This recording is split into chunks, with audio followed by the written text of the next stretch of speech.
What's up, guys? Hello and welcome back to Bite Size Security.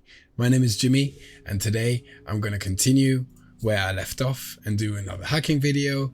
Namely, we're going to continue on our journey towards this Hack the Box list. Namely, today we're going to do Escape. So last week we did Pandora and we skipped Serial. We're going to get back to that one. But today we're doing Escape. And this is supposed to be a medium box, another Active Directory box. I know you like those. I certainly do. And I think we're going to have some fun. So let's get straight into it. Before I begin, the broken record again, I want to say thank you again, because we have reached the first milestone, which is 500 subscribers. Thank you guys. Thank you very much for the support. Very proud, very happy, and let's just keep going. Let's keep the momentum going. I know I'm onto something here. The videos are nice. I'm having a lot of fun. You guys are, as you keep telling me, finding value in my videos. And so that, of course, gives me the motivation to keep going. And then as well, teaching is the best way of learning. So I'm also learning a lot by doing it. So yeah, thank you guys. And if you continue enjoying this, make sure to continue liking, subscribing, sharing even the videos that you see. And yeah, please come along on the journey. We're having fun. Anyway, let's get straight into Escape.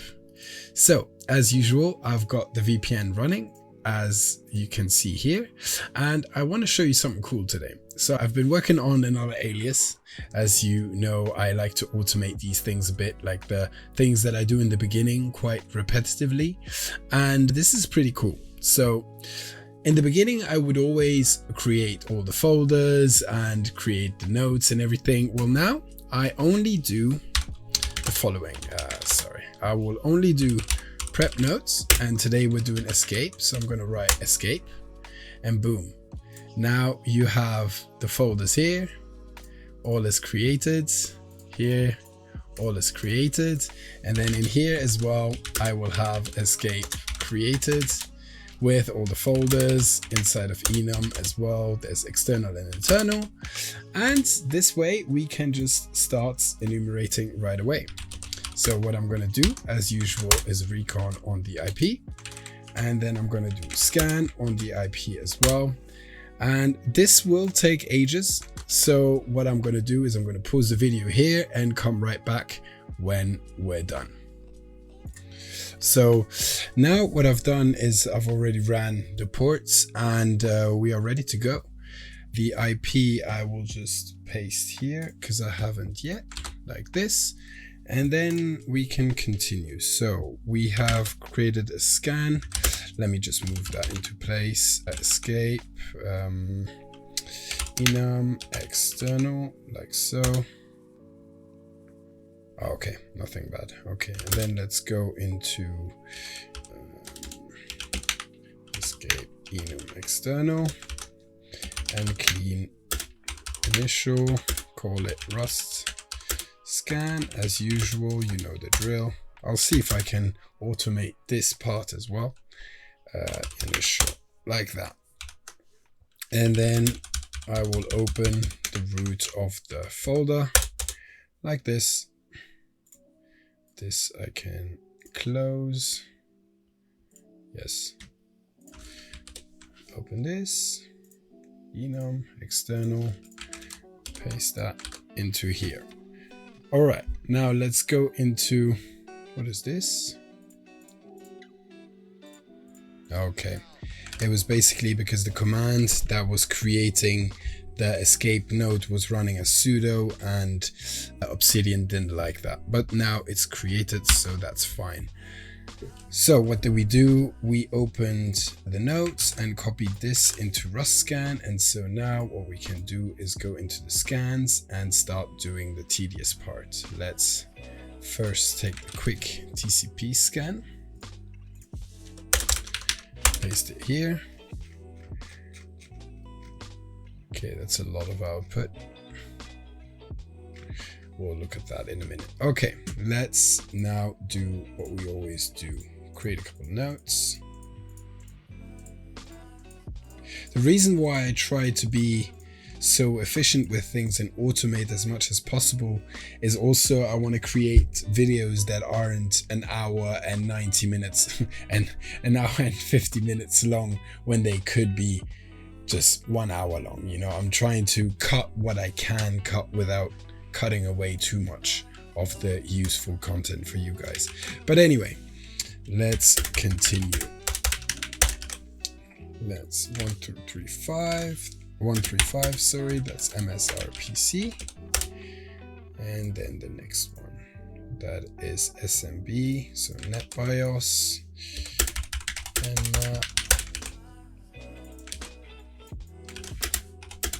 NetBIOS, SSN, and then MSSQL.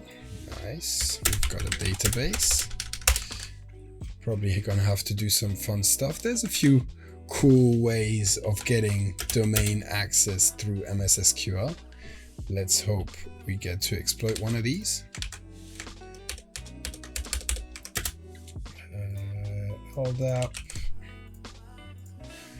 We've got LDAP.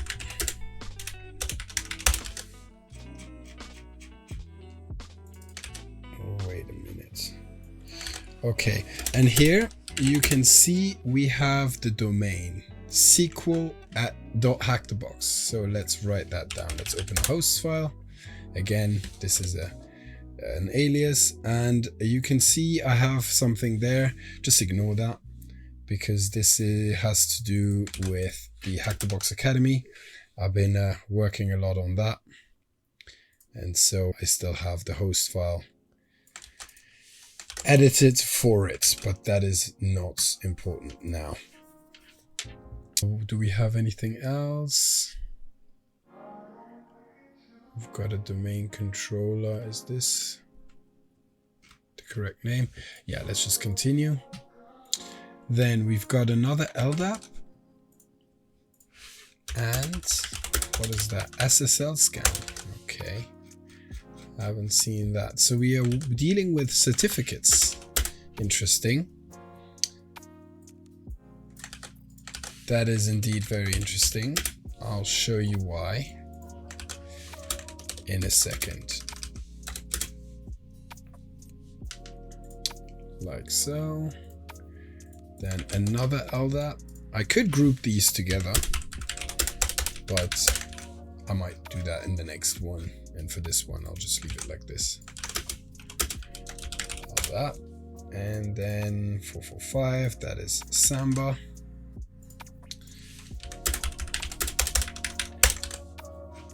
And here, because it's Microsoft, you won't have a lot of information.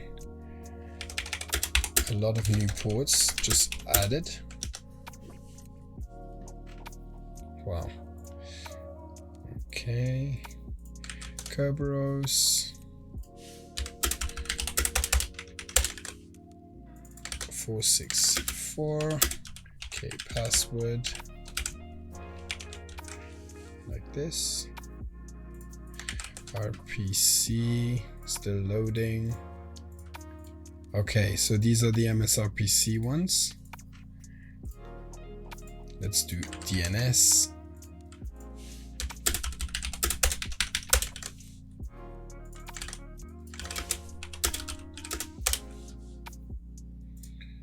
And then RPC dump, not for now. WinRM, interesting.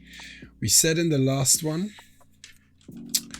or did I? Basically, what I'll do from now on is I will write down here like this that I have WinRM, because that is important information later if we want to remote into the machine. It's just nice to see right away, oh yes, we had WinRM. And I'm going to do the same with, for example, RDP. Should I have RDP or any type of other way with WMI, for example, means of remoting into the machine. MS RPC. Let's see if the other MSRPCs are finished. Yes, they are. Let's just add those like this.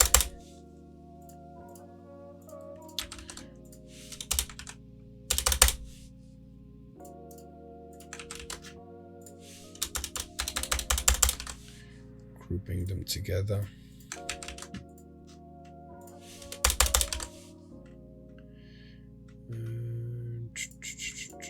No, this one I've already got. Okay, so that's it. So what do we have? We've got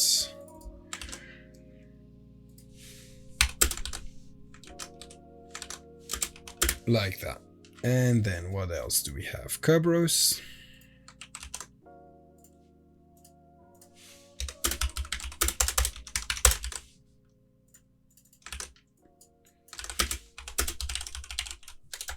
Kerberos, and then here we have nothing left. Do we have the full TCP? Yes, we do. Let's put that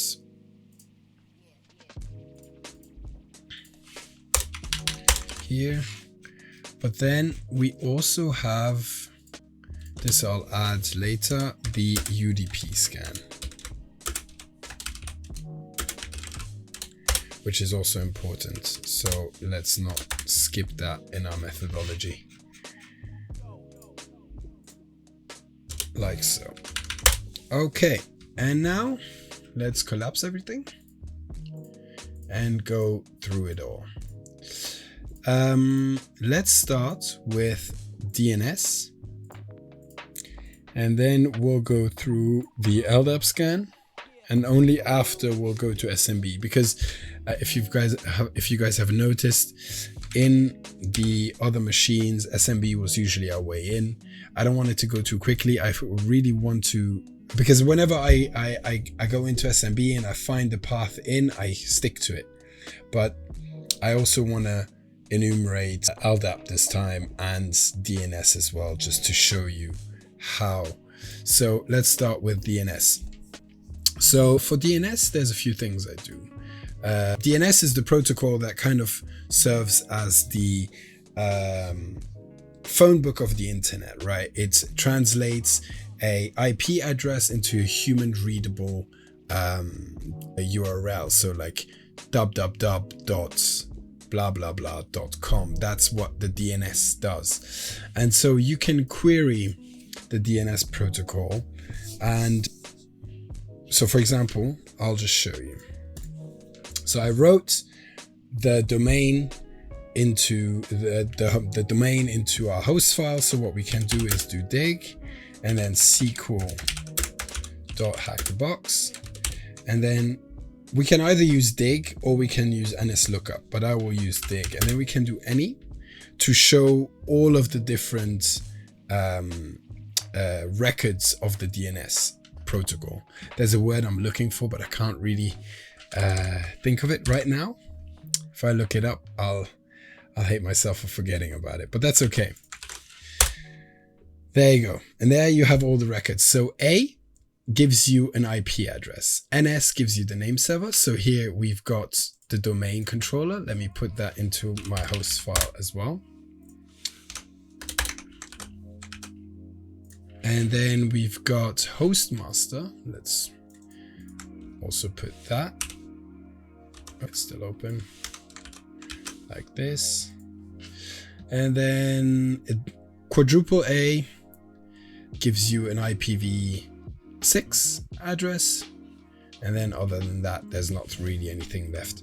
If there was, like, for example, MX, you would know that's a mail server like this, but there isn't any. Or you can also do AXFR, I believe it is.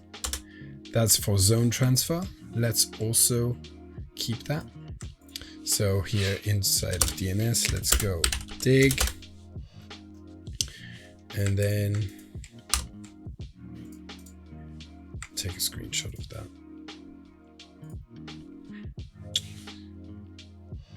Like that, here, like so. Exactly. And so let's see what auto recon would have ran for DNS. So it would have checked the zone transfer like I just did now. So AXFR, that's the zone transfer. And then it did reverse lookup and just normal Nmap scan. But I would have hoped for it to also do an ANI scan.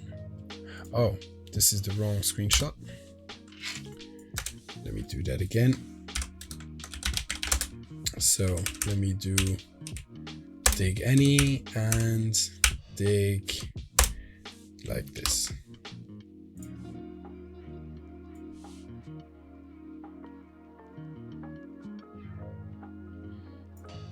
That screenshot app is very bad, but I'll have to deal with it. I'll install another one later. Okay, so that's it for dig. Nothing really there except the domain controller address. Let's go check out what this as LDAP was with the certificates. So what do we have here? We've got the domain name. Yes, okay, so we're dealing with TLS. Quick refresher, you've got the HTTP protocol, so the hypertext transfer protocol, and then you've got SSL.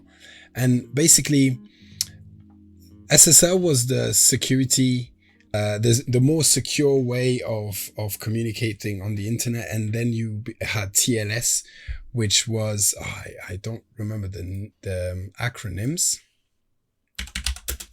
SSL, TLS. Secure sockets layer and transport layer security. I should have known this. But essentially, TCP functions in a very simple way. It's basically a three-way handshake. You've got the client sending a request to the server saying synchronize, and then the server responds with synchronized acknowledged, SYN-ACK, and then sends that back to the client, and the client then goes ACK, acknowledged. And that's a three-way handshake, and when that's done, you have a connection. When you are talking about SSL or TLS, which later took over instead of SSL, after the three-way handshake, you have another set of handshakes where the client goes client hello, and then the server goes server hello, and then wait, TLS handshake. Let me make sure I say this correctly. And then there is the version is communicated, and then after that you've got the exchange of the keys. So you've got client hello, server hello, certificate is created and exchanged, and then they exchange a cipher, and then both acknowledge the connection, and that is how the connection is then done in an encrypted manner. The reason why I'm explaining this is because all of this works through certificates. Certificates essentially are a digital document, basically. It's what allows for systems to do authentication, encryption, message signing, stuff like that, cryptographic communications, basically. And the reason why I'm explaining this is because we're dealing with a certificate here in LDAP. We don't have a port 80, but we have TLS. So essentially that's HTTPS. So let's try and go to this address. Actually, I don't like doing that in Brave browser. I'd rather go into Firefox.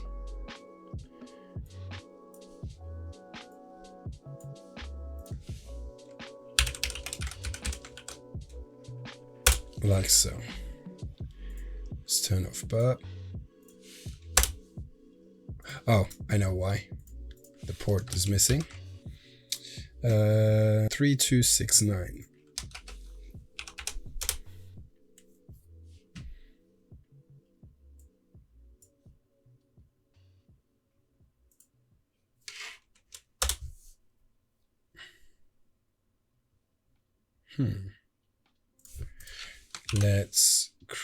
Let's delete my entire cache.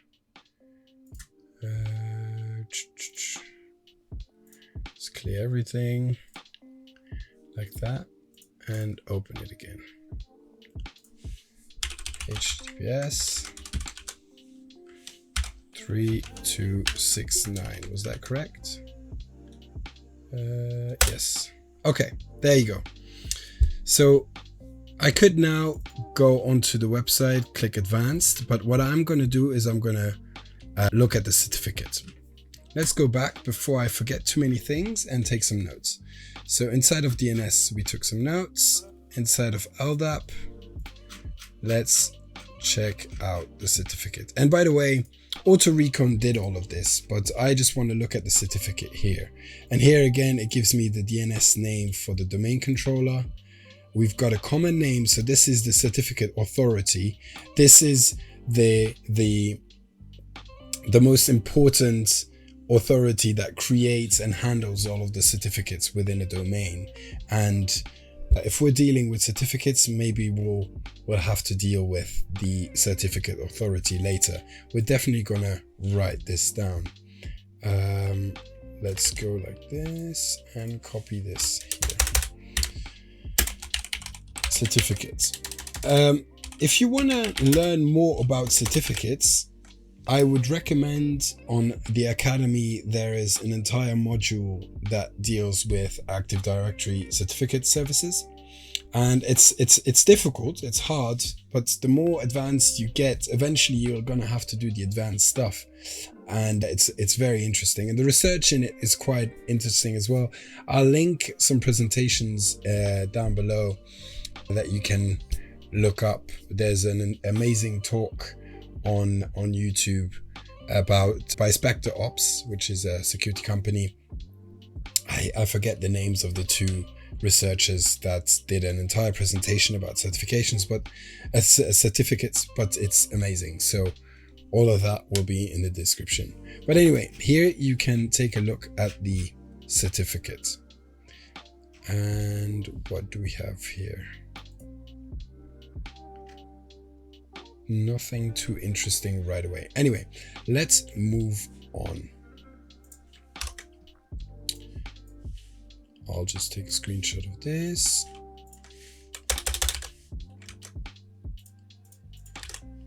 And then see what AutoRecon did. There you go, SSL scan. I'll also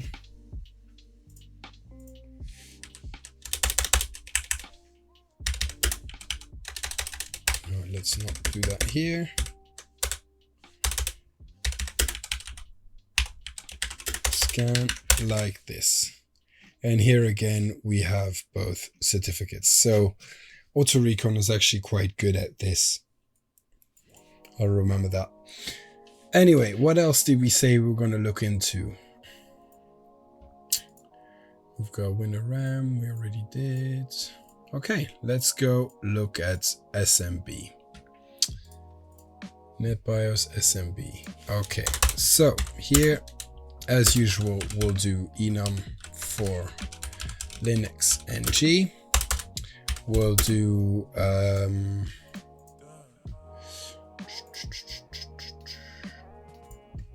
RPC clients. Yeah, sure.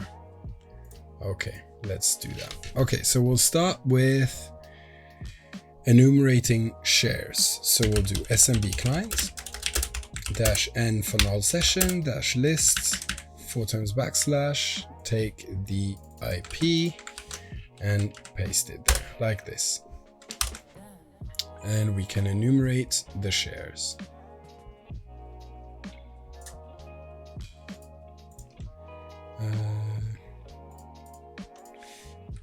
Here, SMB clients. Like that. Before I continue with that, I'm going to clean results scans 139. Oh, actually, HTTP perm to give myself permissions. The alias for that is the following. That will give me permissions within the directory so I can manipulate stuff. And then I'm going to clean the enum for Linux output. Enum for Linux, and I'm going to call it enum for Linux clean.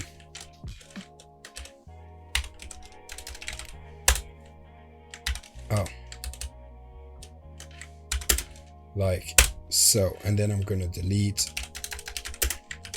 the old one like this, and then this I can close.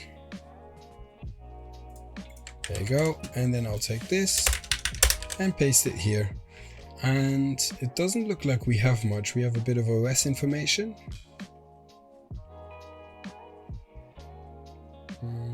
The domain name again, nothing really. Okay, RPC client, let's see if we can remote into that.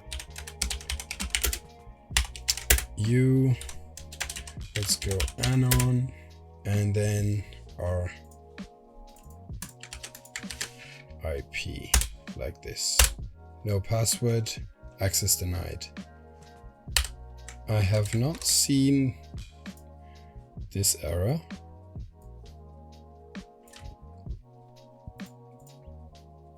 Let's try that without the anon. Oh, okay. It was the anon's fault. Enum.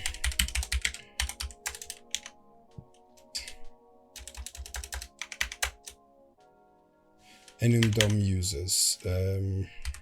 See if we can. Okay.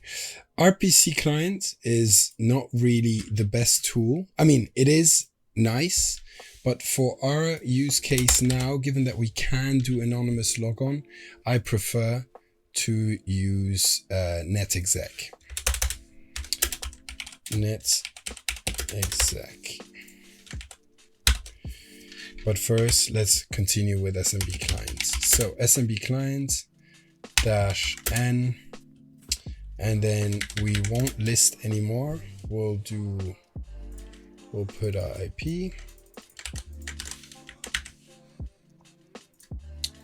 And then first we'll go into the admins folder. We can forget it.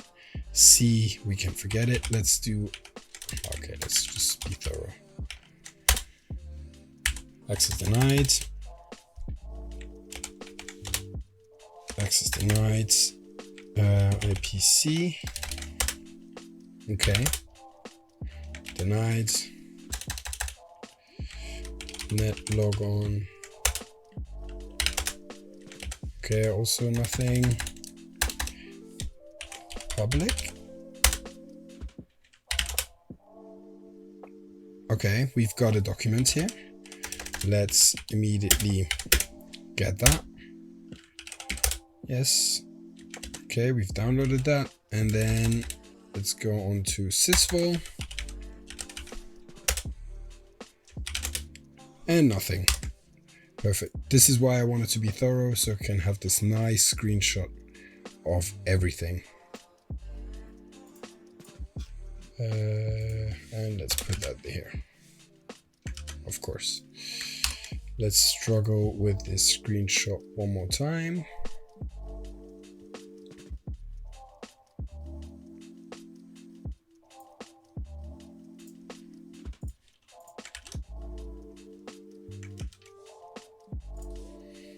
And let's do... We're just gonna have to split the screenshots up because this is starting to be a bit annoying. I think it just doesn't like me making too big screenshots, but there is software that doesn't matter about the size. I'm gonna download that right after this video for sure, because this has been a bit annoying. But anyway, this is the nice screenshot I wanted anyway. And then let's write some text and say, we have found an interesting file within the public share in SMB. But what else can we do? Let's do netexec just to finish up. SMB DIP -u. And here is where you should put anon, because sometimes if you do a null session and you have no username, I can show you. Maybe I can show you like this. So here, I've had this a few times now. It won't work. It won't give me, it won't allow me to do a null session. But if I just put anon, then it will. Yeah, holy shit, that worked.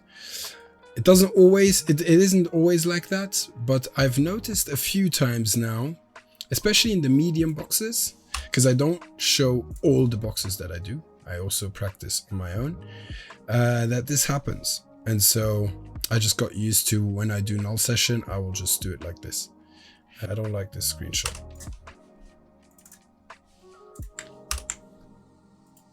Like this. Call me OCD, perfectionist, I don't care. Sometimes I like my things to be clean. And that screenshot wasn't. Let's put this here. What else can we do? The pass poll maybe? No. Okay, let's open this file. Let's move it. Because I believe that is loot. Oh my god. Loot. And let's go into loot. And then let's open this document. Okay. Since last year, we've got quite a few accidents with SQL servers. Looking at you, Ryan. Okay. That's rude. Let's go into general information. No. Loot. Credentials. Oh, it's missing something. It's missing hashes. And there I will have say uncracked and cracked, because we're in a Windows environment, it will most probably have hashes. But anyway, the reason why I wanted to go here is because we've got credentials. So we've got Ryan. Let's continue reading.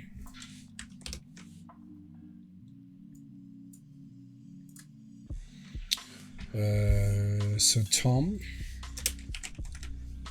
decided it was a good idea to write the basic procedure on how to access and test the changes on the database. Of course, none of this will be done on the live server. Of course not.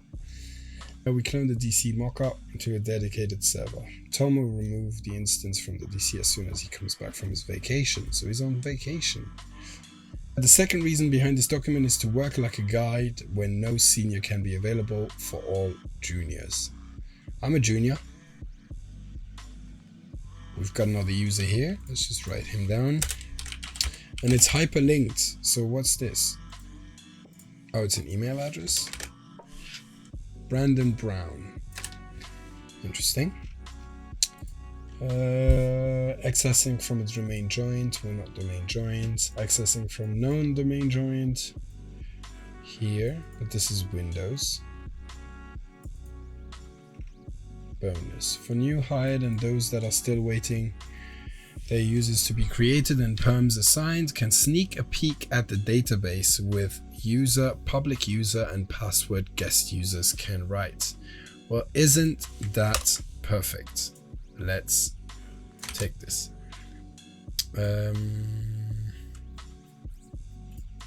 This one we can delete. Oh, actually, quickly, just to finish, the UDP scans are probably done. Okay, 3 new notes. Let's just quickly get this over with and do the UDP ones. Anna.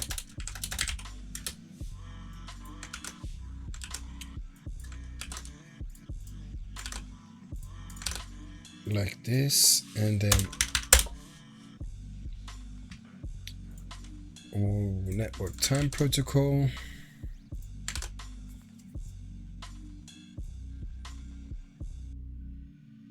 Huh. It's not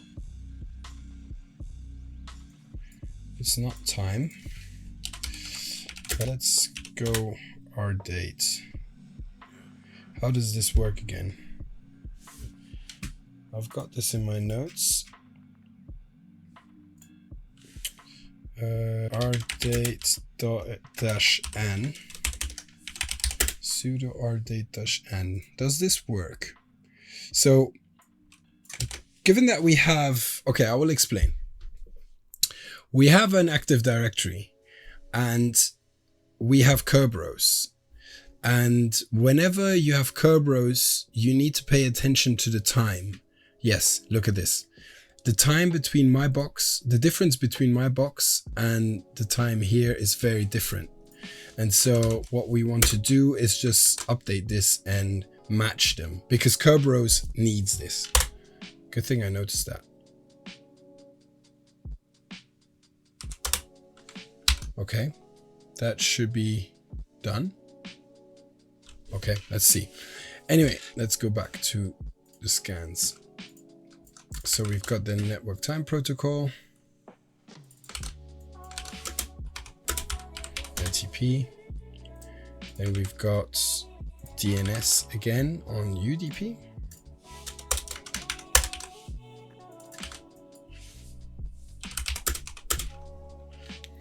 Uh, 53. Damn, I forgot.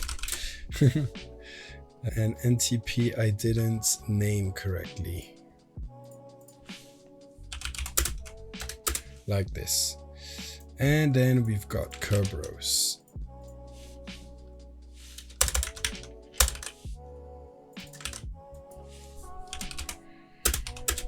'88 Kerberos sec, like this, and then we can continue where we left off. So we found some credentials, so let's go into loot here and let's take these two.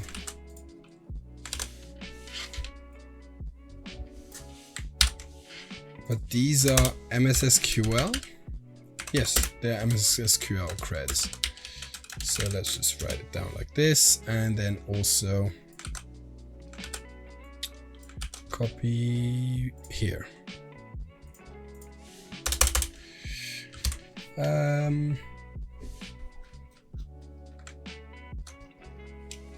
Let's take a screenshot.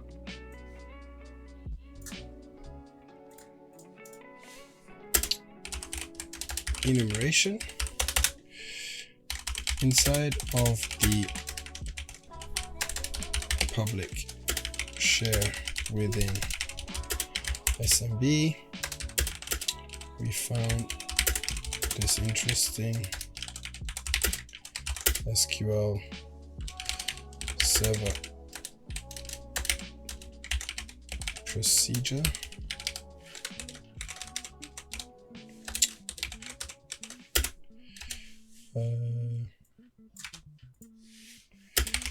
Which serves as a guide for how to connect.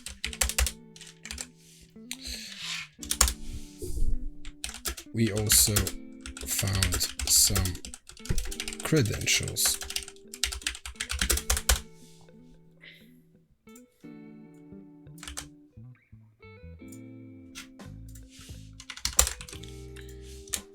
So let's connect. Okay, so how do we connect to this MSSQL server? We're going to use Impacket. Impacket MSSQL -h. And so here we're going to specify our target. Then we're going to specify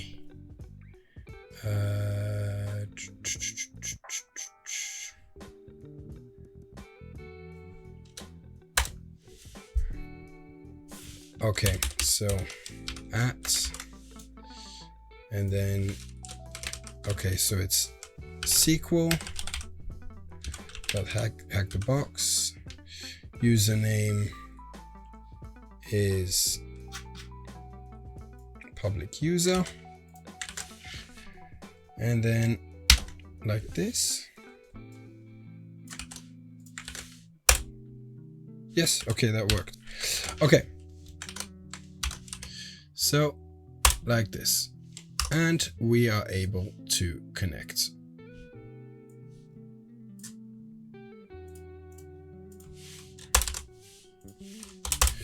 We are able to connect to the MS SQL database.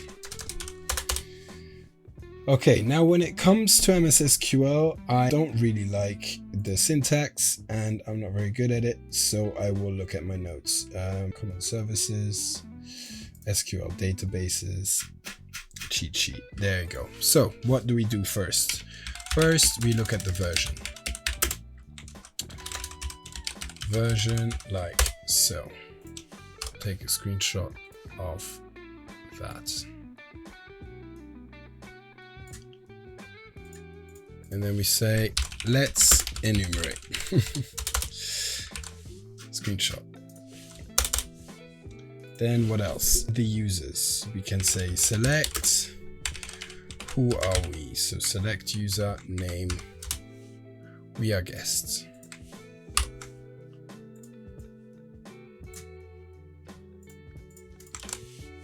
Okay. What else can we do? We can list all of the databases. So we do select name from master DBO sys databases. Master tempd model and MSDB. These are standard databases, I believe. MS SQL standard databases. Master, MSDB, model. TempDB is also one, even if it doesn't show here. Yes, TempDB is also one. So there's not really much we can do here. Yes, we can do. Let me check. Okay, so we can try and execute commands. Let's first take a screenshot of this. No interesting database. So what we can do is do XP cmd shell who am I.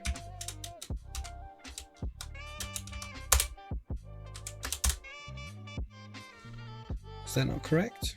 Oh, no. It's execute sp configure xp cmd shell 1. Oh, okay. The cmd shell doesn't exist. Okay, so we cannot execute a shell. Can we read files? That is also something you can do inside of MS SQL.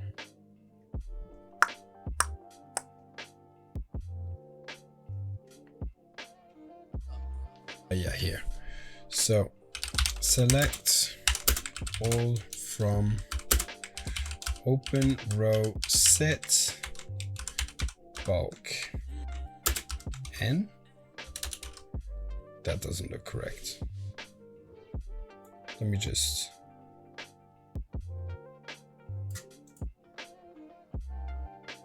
Okay, guys, please don't lynch me for just copying from my notes, but sue me.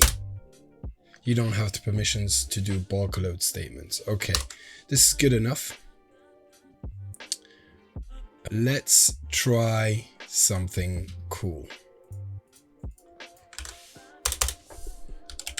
Dead end.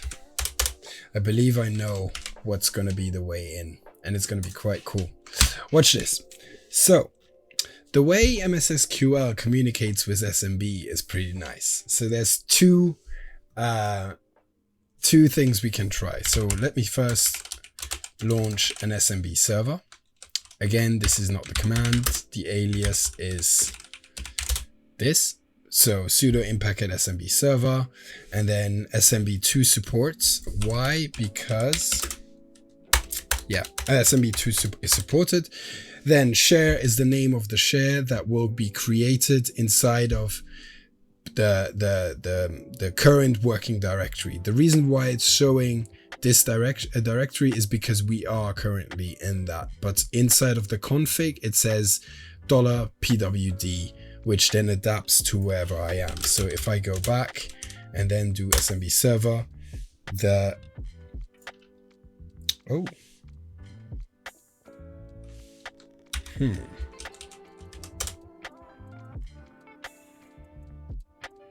Okay, I'll look into that later. But what I will do then is I'll just do responder. Responder -i turn 0 is also nice. Okay, we'll do it with the responder. So inside of MSSQL, we'll do exec and then master and then xp sub ders. And then backslash and then our own IP. So basically we're gonna ask the database to connect back to our host over SMB, and then we should get a connection back if it works, of course. Permission was denied, so subdir is not allowed. Okay, let's now try the other one, which is called dir tree. Let's try, and boom, amazing. Let's take a screenshot of this. I like this. This is very nice. So this is one of the cooler ways of getting domain credentials.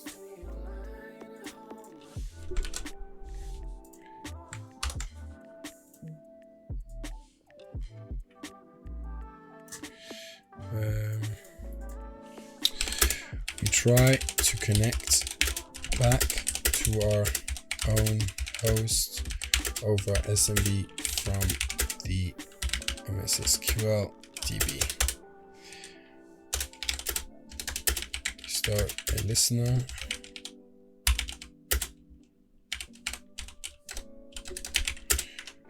With responder.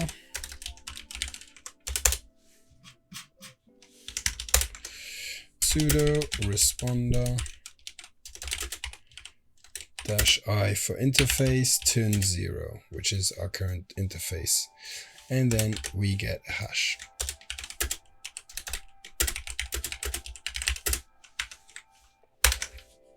And now what can we do with this hash? This is an NTLM v2 hash. So let's copy this, go into loot, uncracked, and then here we can close this, we can close this, we can disconnect from here, and then we go into loot. We're already there. We touch MSSQL hash, we open it. Let's collapse all of this, and then we can delete all of that. And we've got another user, which is a service account. Okay, very nice. There you go. And so now we can crack it. So let's do hashcat - help. And then we go up a bit and we look for net NTLM v2. And let's do 5600. So M5600 MSSQL hash with the word list rock-u, and then we'll do -o for output file, and we'll do MSSQL hash cracked. Let's see if we can crack this. And we can. We should now have a cracked file here, and we have a password. Amazing. Oh.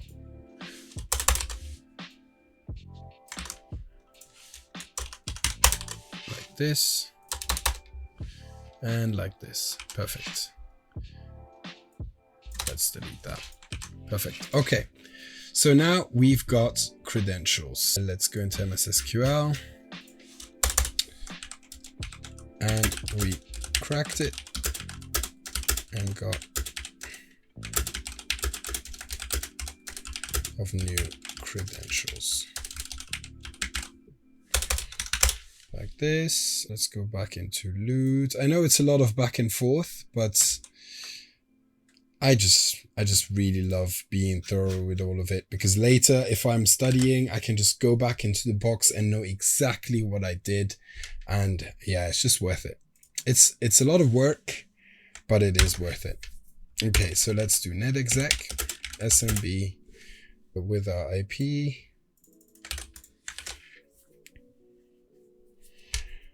With our IP -u.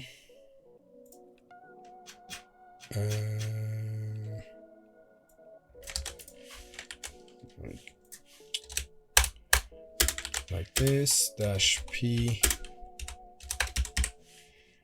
and then our password like this, and then let's see.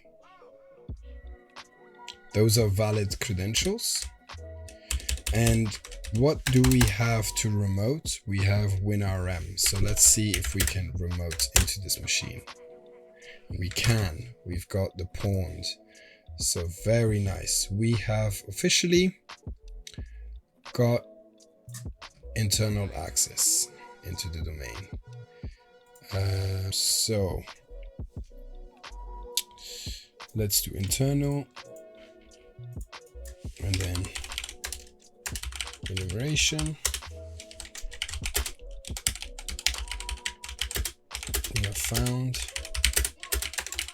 are valid, and we can connect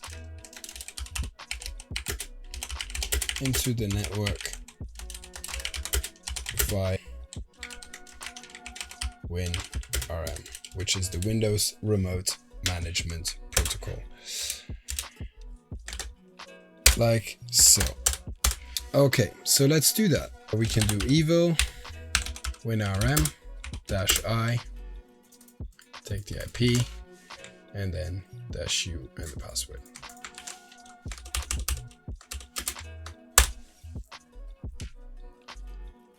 And win.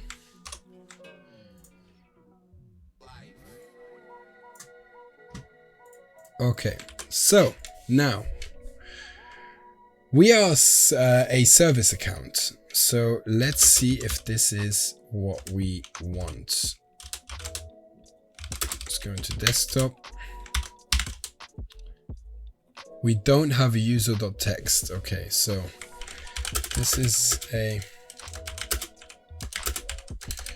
service account.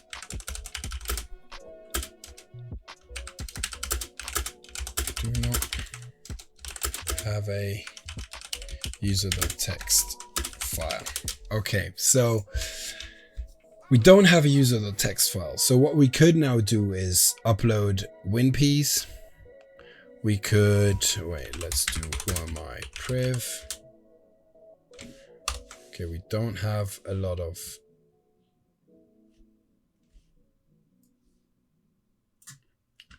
privileges, nor privileges. Wait, let's go. Let's enumerate this properly. Okay, what do we have?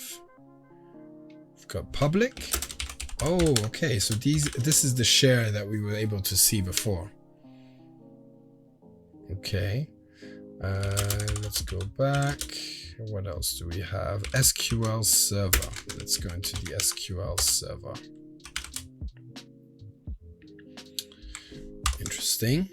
I don't believe that SQL Server is a default directory. So let's explore this a bit more. We've got 2 executables and 2 folders. Let's go into logs first, of course, and download this error log. Okay, and then let's go to enum internal, and then do sudo copy home foo data error log to here, and then we can open it.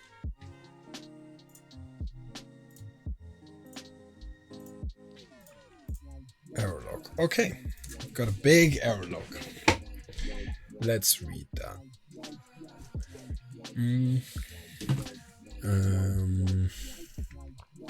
SQL mock. This is what my man was talking about. Something with mock. Yeah, a lot of log language here. A lot of gibberish.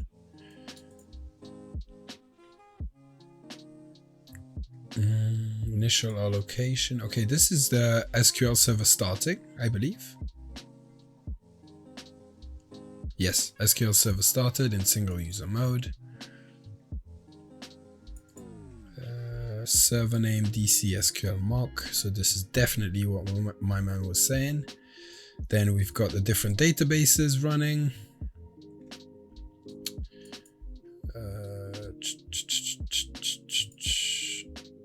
Change. Okay, so configuration option, show advanced option, change from 0 to 1. Okay, so this is some of the things that I was trying to do before, but we don't have really permissions. Severity. Login failed for user SQL Ryan Cooper. Nice. We've got another set of credentials. Well, a username rather. Password did not match for the login provided. Login failed for the user. This looks like a password. Wait, okay, so Ryan Cooper. Password did not match that for the login provided. Did he write his password as a login? Sure. Okay, let's try that. Let's see if we have another set of credentials. Enumeration. We went into the logs file, the folder, and found an interesting error log.back file that contains a lot of log gibberish, but also credentials. So let's test them out. Let's test out these credentials. Let's do the same thing we did before.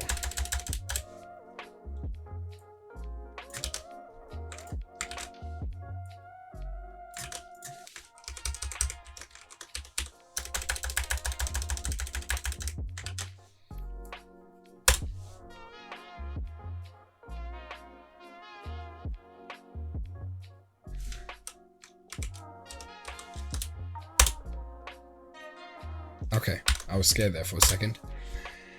So we've got this, and then let's do WinRM. Of course, that's gonna be pawned like that. And then what we can do is do evil WinRM -I. Close this. Bam. Perfect. Like this. Perfect for the screenshot.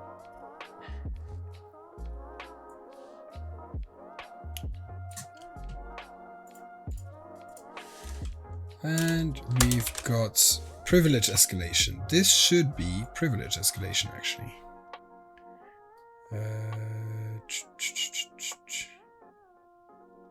Yeah, I'll just copy all of this and also put it into privilege escalation. Right. And then call this as user a SQL, what was it, service SQL, like this, I think. And then now as user Ryan Cooper. Okay, so let's go into, no, let's first do, who am I? I did priv before, but let's do all.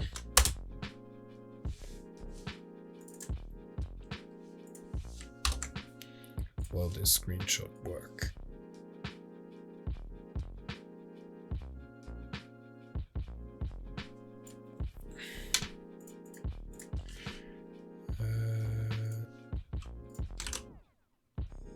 No, of course not. Okay, so let's put this back like this, like that, and then let's just copy everything.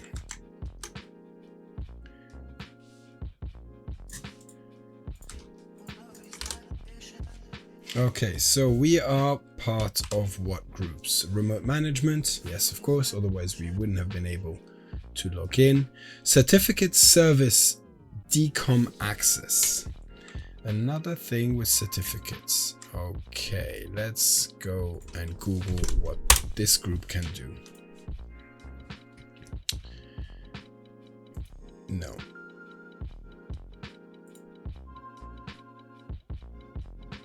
The auto-enrollment server is invoked by using the distributed component object model. It is important, it's configured for local DCOM access for system processes and accounts with administrative privileges. Wait, what?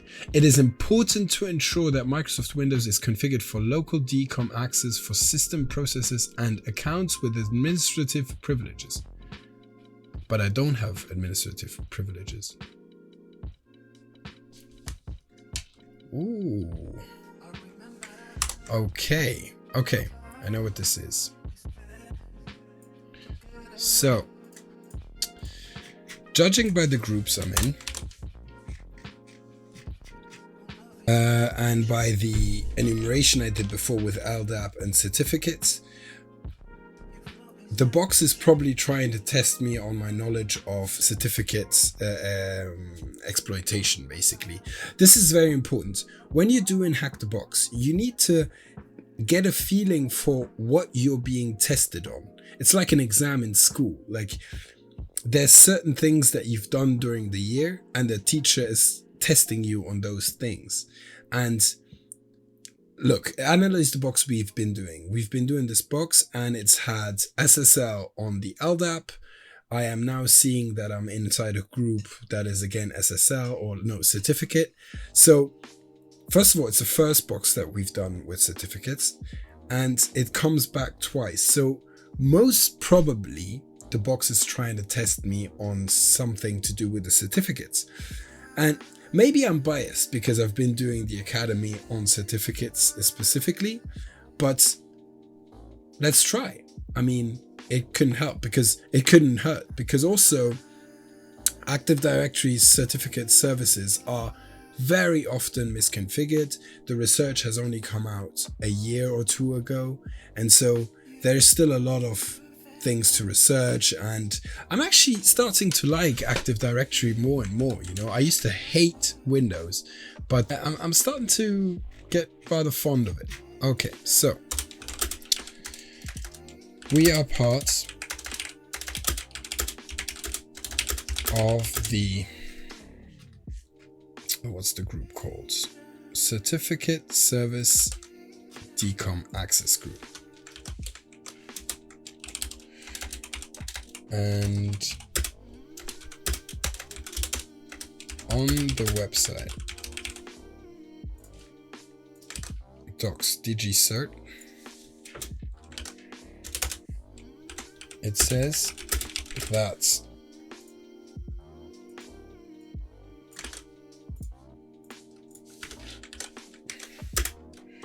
which we are not. Oh, by the way, I forgot something important. Desktop. Let's go. I've got the user.text.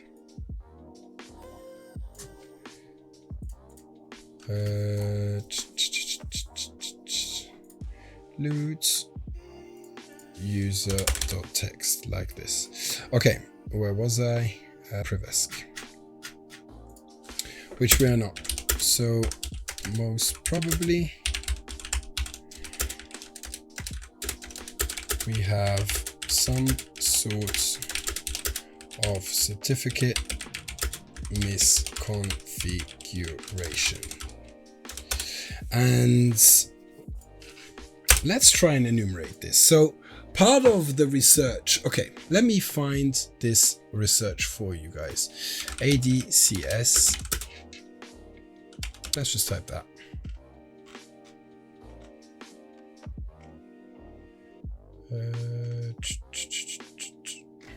SpectOps. Yes, this is their white paper. No, this is a blog post that they released. So who are they? Will Schroeder. There you go. I should really start learning the names of all the people within the industry, because they keep dropping amazing stuff. Go support these guys as much as you can. Will Schroeder and Lee Christensen. They are like top of the game for Active Directory research. And the white paper, I'll put everything in the description, but essentially what they released is this research and then also some tools. It started with Kikyo adding certificate login into Rubius, which is great. I've read all of this, and this is why I'm enjoying this so much, because I've been reading it the last couple of days. So yeah, that was the first thing that kind of spawned their research into Active Directory certificate services. Essentially, they found out that you can use a certificate to authenticate to Active Directory, which is pretty wild. And it's almost better even than having a password. Like it functions a bit like pass the hash. You have a hash, you have a certificate, you can log in. But anyway, we'll see all of that. I will link all of this in the description.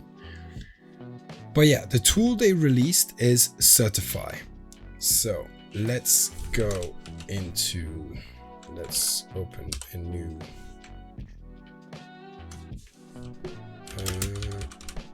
terminal, and then let's go to Privesk, and then copy from opt. Is it sharp collection?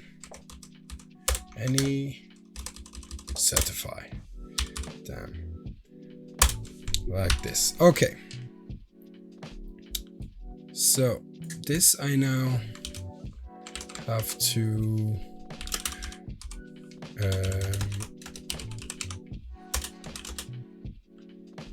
sudo copy certify to home food data, and then here I have to upload certify.exe, and then I also want to upload Rubius because I will probably need both. Okay, so let's go into my notes. No, actually, let's try it like this. So we have certify. Certify.exe. Okay, let's go full screen. What can we do? Find information about all registered CAs. So find vulnerable, abusable certificate templates using default low privilege groups, which we are. Certify find vulnerable. Okay, let's do that. Find Was it backslash? Or like this probably. Vulnerable. Okay, let's go back into my notes. Okay,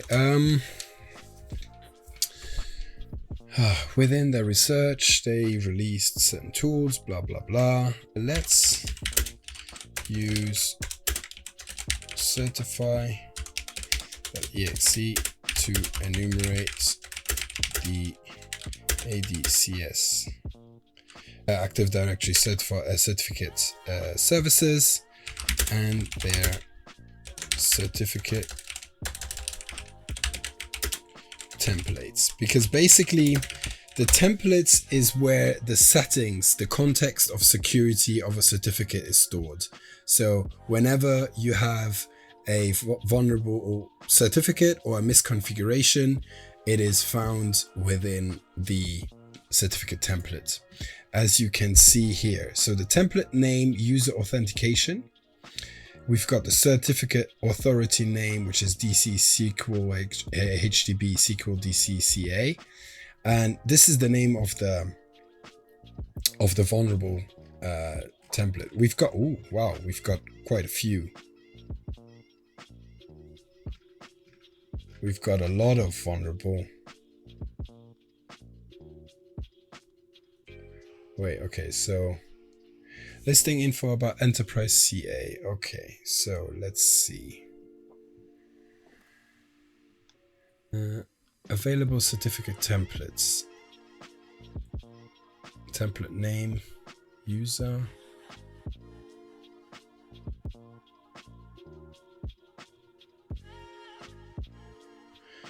Okay, so if I understand this correctly, we have a lot of different templates that are vulnerable. Enrollment permission, right owner. Okay, I need to read more because I still don't really see and understand everything here. So these are some of the EKUs, extended key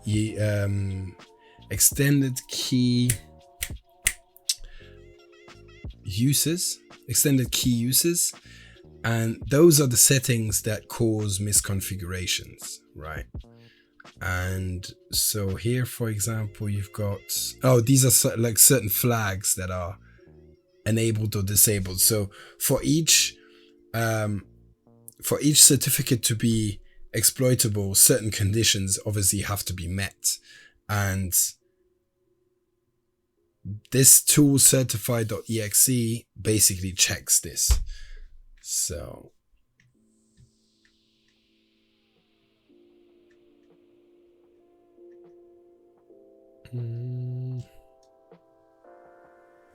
should we just try any template name? And they all have, let's try and look for authenticate,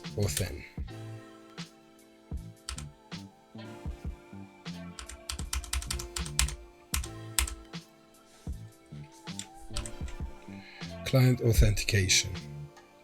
Oh, okay. So, okay, what I just did was I looked inside of all these templates. Not all of them allow authentication. Well, actually, they do. Most of them do. So the PKI extended key usage, that's the EKU that I said, is the flag that needs to be enabled and tells you what you can do. I wish I could show you how it looks in Active Directory. Basically, it shows you the settings, of course, and so here you can see the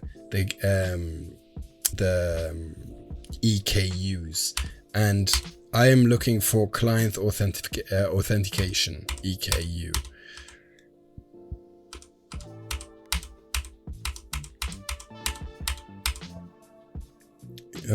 Template name, user authentication. That looks okay. So just the last one. Okay. So let's take this and put it inside of our notes. Okay, so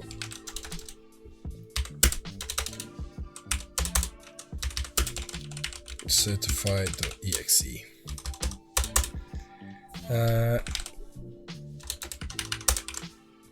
Like this, but then I executed this.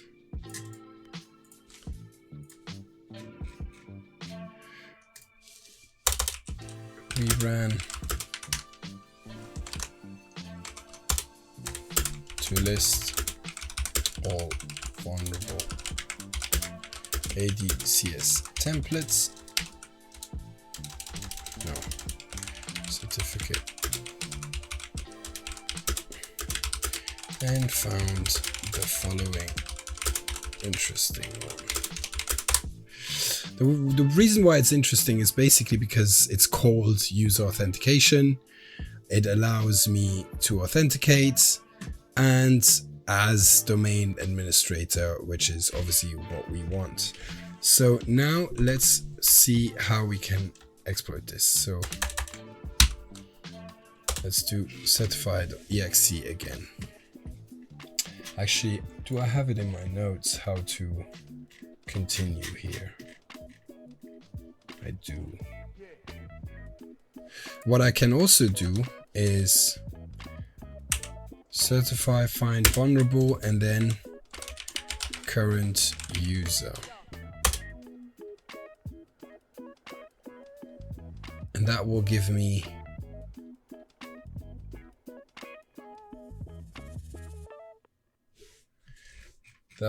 again all of them. Okay, so this current user can use all of these. Okay. Okay, let's just try. Enumerate access control information find all. Okay, so this is finding. And now let's request a new certificate using the current user context. So request CA, we've got that. No. Request a new certificate using the current machine context.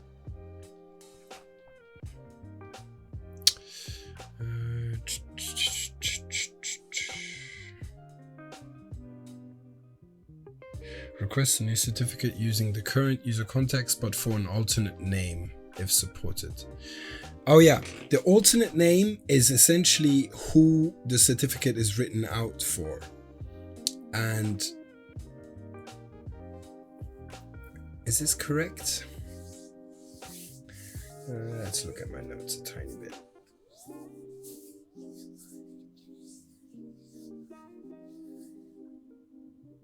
Yeah, this rings a bell. Request a new certificate on behalf of another user using an enrollment agent certificate. No. Okay, let's try this one. You know what? It doesn't hurt to try. So let's do certify.exe request CA. We have the CA. So let's go here. The CA name is all of this. Then what else do we need? Templates.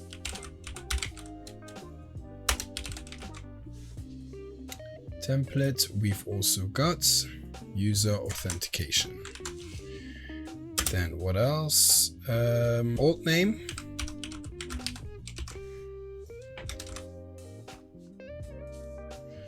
Alt name, does it say something with alt name here? Who is it written out for? I believe that's correct. And given that I am Ryan Cooper and I am okay, yes, so I'm requesting a certificate for the administrator. That makes sense.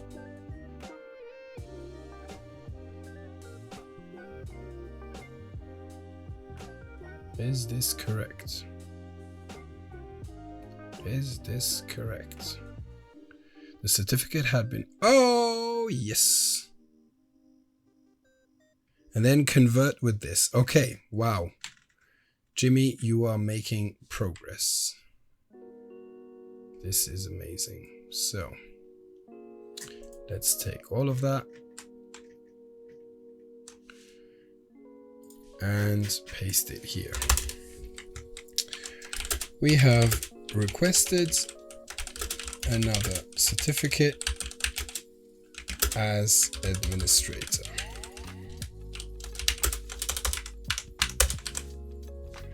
Okay, it doesn't look very nice when it's small like that, but in my notes like this, it will look better. But that's okay. And then it tells me to use OpenSSL.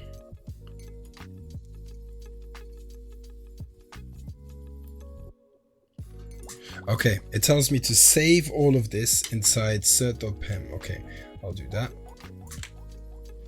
Oh, I don't need to here. Let's go inside my notes. Oh. Okay, so let me go up. And then go like this. Up, up, up, up, up.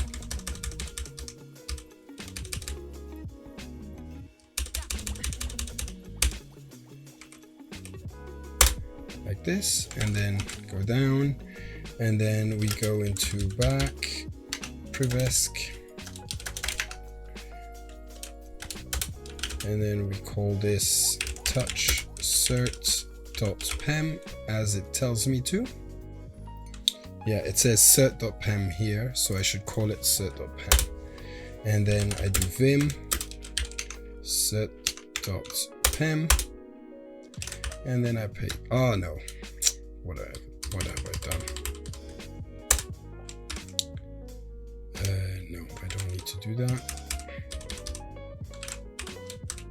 Ah.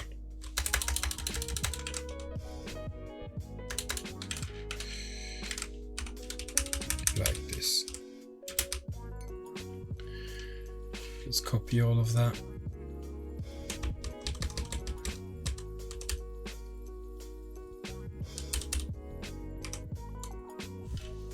And then space. And then this. Why does that not work?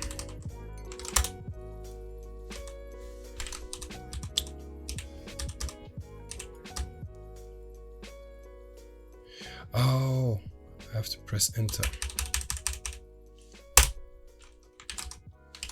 Yes, okay.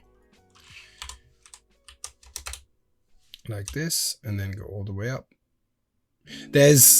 I know, Vim is supposed to be used with the shortcuts and everything. I've learned them at least 10 times, and every time I forget because I don't use it enough. And yeah, just get off my shit. I will eventually do it. Okay, so OpenSSL on this file. Will that work? Password, let's go passwords, and then again password. Did I do a typo? Cert.pfx. Okay, so we've got cert.pfx. Let's now sudo copy cert.pfx into home foo data.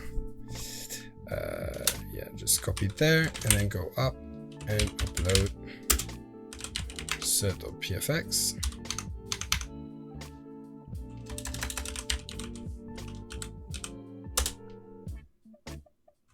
Okay, that file is now there. And now the last thing I have to do is use Rubius. I did look at my notes just there. I don't know why I did that. I'm sorry, but I did. Oh, so here I ask for a ticket granting ticket. This is the tool. This is the new functionality that Kikio added to Rubius. So you are able to use a certificate as a way of authenticating. Certificate, and then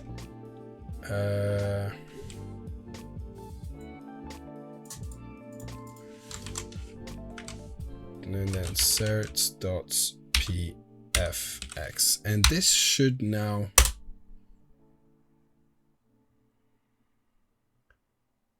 the specified network password is not correct. Oh God.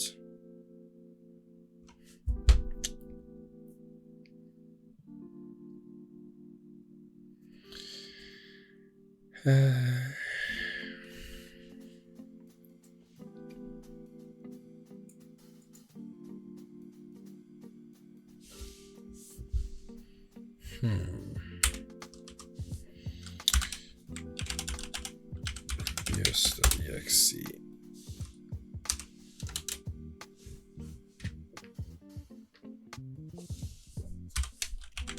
Password.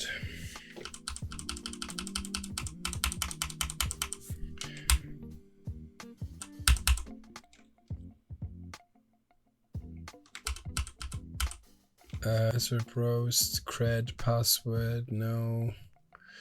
Create hidden program, no. Calculate.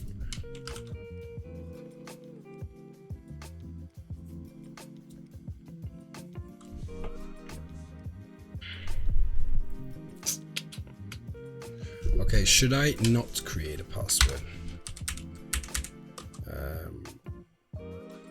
Let's delete set.pfx.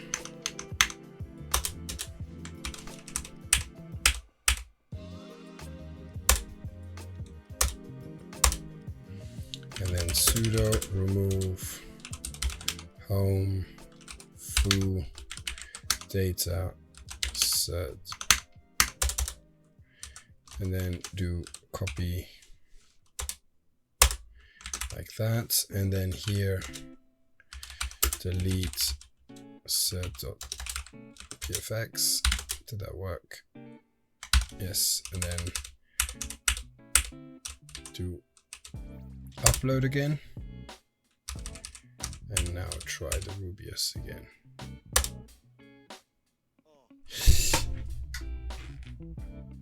So that worked. Yes. Okay. So no more passwords. And this is the ticket granting ticket for administrator.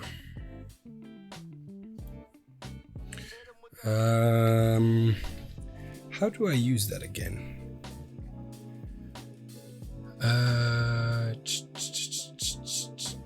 Okay, so pass the ticket. I can now do pass the ticket. Let's go into password attacks, Windows lateral movements, pass the ticket. Oh, inside of Rubius.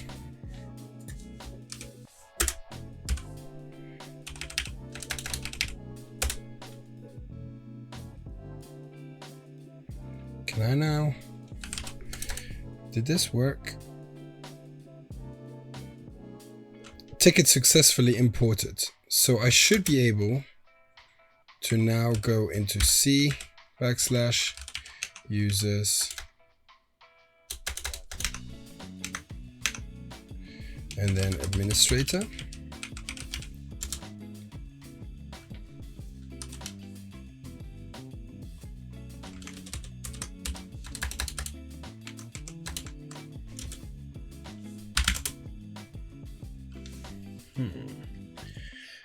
Convert Kirby to base64 formats. Do I have to do that? Yes, I do. Oh, Rubius passed the ticket. I have the base64 key.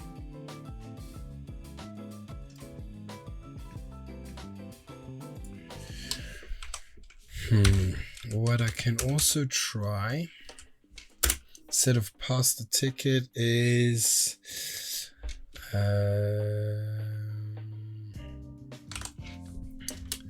let's do I'm wasting time, no way.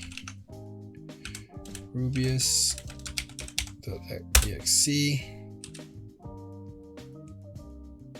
Oh, okay. Back to Ryan and then desktop. And then do Rubius.exe, and then we can do no wrap and get credentials, I believe.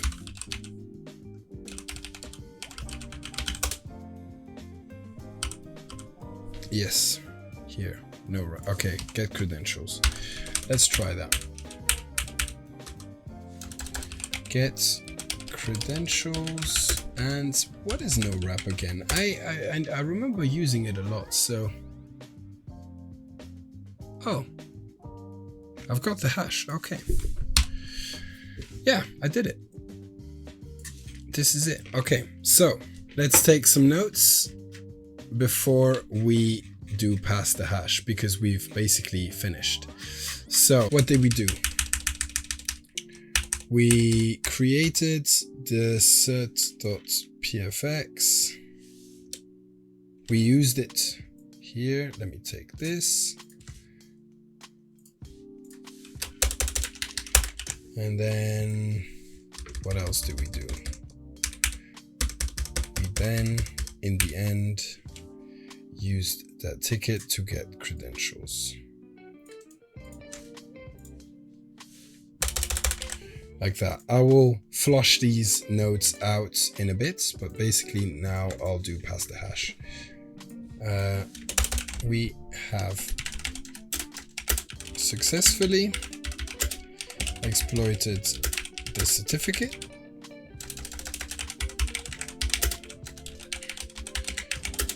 And potentially acquired a administrator hash.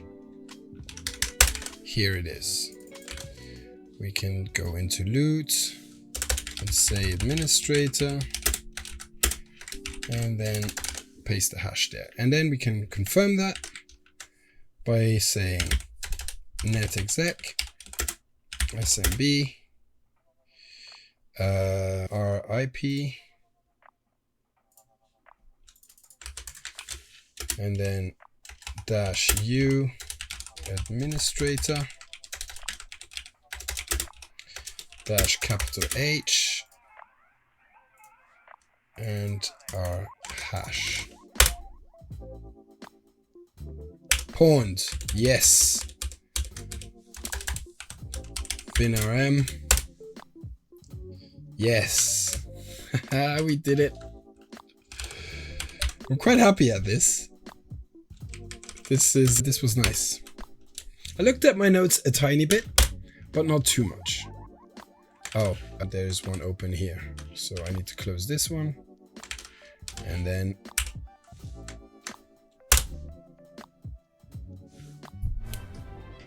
we did it, guys. We did it. We have pawned escape and we have roots. Nice. Let's take a screenshot. You know, gotta do what we gotta do. Yes, this was fun. This was very fun. Yes, so we've done it. I'm gonna flush out the notes a tiny bit, but 1 hour 36, that's fine. Thank you guys for watching. I hope you had as much fun as I did. Please like, subscribe, share the video if you learned something or whatever. Just do what you gotta do. Comment down below, that helps a lot. Put the notification bell on. That's what all the other YouTubers say all the time. And yeah, I hope you enjoyed. I'll see you guys in the next one. Peace.